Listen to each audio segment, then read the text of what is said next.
If you are watching this video, you must be interested in teacher leadership. But do you see yourself as a teacher leader? Are you the type of teacher who is always looking for new ways to challenge yourself by improving your classroom as well as your larger school community? Perhaps you are a teacher who is enjoying this stage of your career, but hopes to one day move into an administrative role. And so you take on opportunities with this in mind. Or maybe you find yourself volunteering for additional responsibilities at school because you feel a strong commitment to serve as a role model for your colleagues and students. Whether you realize it or not, these examples, plus a myriad of other possibilities, are examples of teacher leadership. Being a teacher leader is not something you are, it is something you do. This video focuses on what teacher leadership is and why it matters for your career, your school, and your students. I'm Megan Hauser, and I just completed a study of teacher leadership with my colleague, Linda Mager, with almost 1,000 teachers in New Jersey. This study was funded by the New Jersey Department of Education.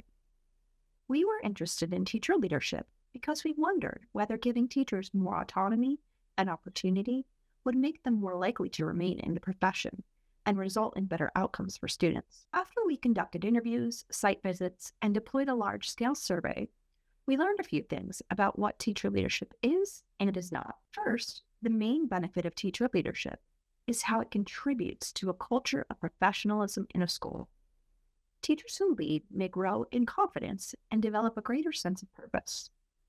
They positively influence other teachers in their schools by encouraging professional growth, changing instructional practices, and focusing on school improvement. Places where teachers are working together to improve the school and advocating for what they need develops a professional community. Lewis and colleagues in 2010 defined a professional community as a special environment within which teachers work together to improve their practice and improve student learning, found on page 37. Studies have found professional community is related to the use of instructional practices associated with academic success and have statistically associated collective school cultures with teacher autonomy, belonging, and job satisfaction. The second thing we learned is that you don't need permission to be called a teacher leader.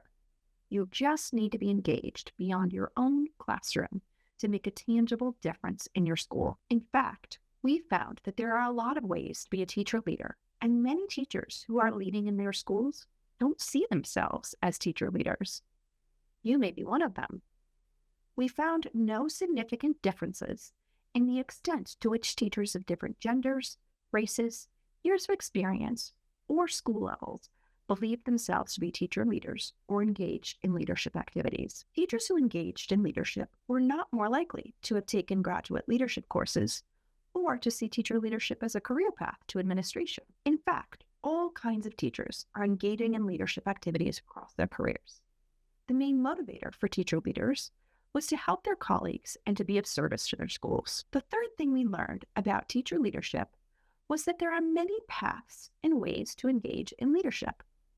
In 2011, a group of educators, researchers, and policymakers across the United States, known as the Teacher Leader Exploratory Consortium, came together to create a document that outlines the many ways teachers can make a difference in their schools beyond their classrooms.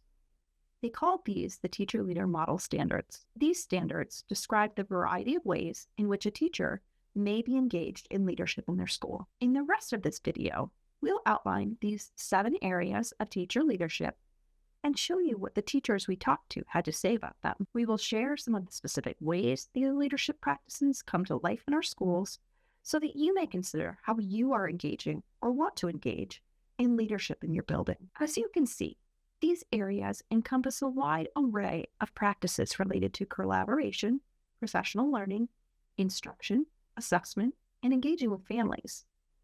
One thing you should keep in mind is that engaging in teacher leadership does not mean you have to be engaged in all 7 areas. Think of these as a menu that you can select from rather than a checklist where all of the boxes have to be ticked off. The first area of teacher leadership focuses on fostering a collaborative culture to support teacher growth and student learning. The teachers we interviewed often envisioned their roles as being a teacher of teachers, which included relational practices such as collaborating, communicating, and problem solving with their colleagues to support all students. Many of our participants were also sensitive to the needs of new teachers and intentionally looked for ways to support them, whether as formal mentors or as a friendly colleague. Many of the teachers described moments of realization that they were being sought out for advice by their peers. This means that an important component of teacher leadership is cultivating good relationships with your colleagues and reflecting with them about instructional practices. Cultivating good relations can include not only being on good terms with teacher colleagues, but also developing and maintaining strong and trusting relationships with building administrators. Principals often lean on teachers they trust to help them move things forward in their schools. We found that professional development is the most impactful area where our teachers lead. Some key leadership practices include modeling classroom teaching practices for colleagues and implementing activities that further colleagues' professional learning. When teachers are involved with leading professional development, the result can be more high quality and relevant learning opportunities for the other teachers in the school. Leadership in this area extends to asking school leaders for more professional development opportunities in areas where teachers see a need. Advocacy, or simply pointing out areas that need attention and asking for what teachers and students need, is another leadership practice. Shared decision-making, such as site councils, leadership teams, and committee work, are all venues for teachers to advocate for their students, themselves, and their colleagues. This advocacy can take place at the school or district level and on committees like student success teams. One school district in our study created opportunities for teacher leadership by allowing any interested teacher to sit alongside building administrators on district professional learning communities for district-wide goals, such as the implementation of restorative disciplinary practices. The teachers in these district goal groups were offered training and information as they acted as a representative of their colleagues to the district and champions for the district initiatives in their schools. These teachers were both acting as advocates to the district and leading professional learning for other teachers in their buildings. Many teachers are provided opportunities related to improving instruction and student learning. Using assessment and data can help guide these efforts. The teachers we interviewed and surveyed echoed a common focus on student achievement. As one teacher said, "At the end of the day, our number one goal is to be here for the students and to improve student learning and education." This is an area where schools often create structures like PLCs or data teams with dedicated meeting times, which builds opportunities for leadership into teachers' weekly schedules.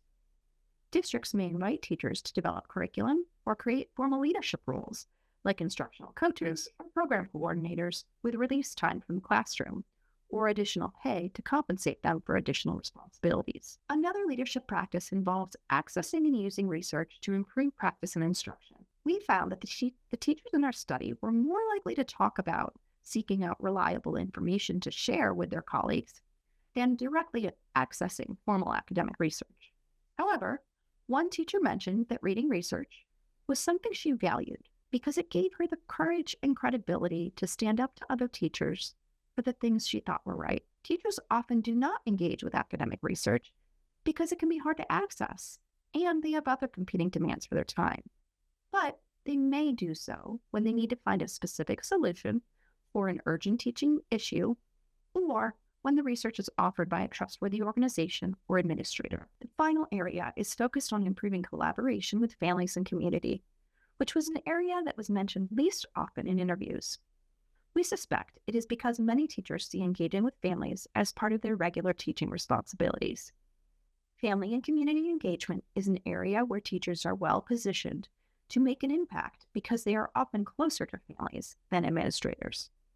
Teachers can have an impact in this area by helping implement events, participating in parent-teacher organizations, advocating for family needs, or by adding community-engaged learning or service learning into their instructional practices. As we wrap up, I'd like to share one final thought about teacher leadership.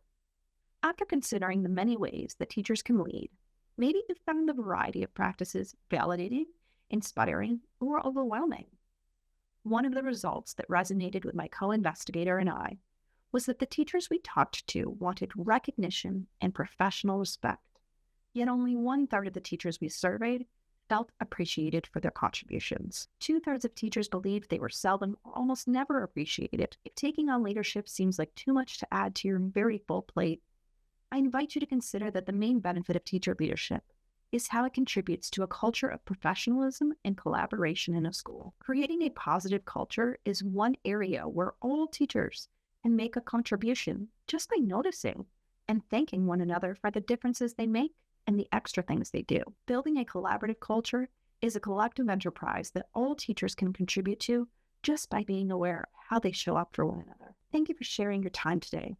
If you would like to know more about teacher leadership, my co-author and I invite you to download the study where we describe what we learned about teacher leadership in more detail. Thank you.